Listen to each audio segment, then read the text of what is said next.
সঞ্চয়পত্রের মুনাফা কমিয়েছে সরকার। এখন থেকে ৫ বছর মেয়াদী পরিবার সঞ্চয়পত্রে সর্বোচ্চ মুনাফা মিলবে ১২.৪০ হারে, যা আগে ছিল ১২.৫%।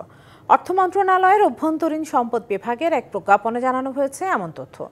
নতুন সিদ্ধান্ত অনুযায়ী ৭.৫ লাখ টাকা পর্যন্ত ৫ বছর মেয়াদী সঞ্চয়পত্রে প্রথম বছর মুনাফা মিলবে ১০.১৩% হারে, যা ধারাবাহিকভাবে বেড়ে পঞ্চম বছরে সর্বোচ্চ ১২.৪০% হবে। আর ৭.৫ লাখ টাকার বেশি সঞ্চয়পত্রের প্রথম বছরের মুনাফার হার হবে ১০.১১%, যা ধারাবাহিকভাবে বেড়ে পঞ্চম বছরে হবে ১২.৩৭%। জাতীয় সঞ্চয় অধিদপ্তরের ৫টি সঞ্চয় স্কিমের মধ্যে সবচেয়ে বেশি মুনাফা মিলবে পেনশনের সঞ্চয়পত্রে। প্রজ্ঞাপনে বলা হয়, চলতি বছরের জানুয়ারি মাসে করা প্রতিটি স্কিমের জন্য নতুন হার প্রযোজ্য হবে।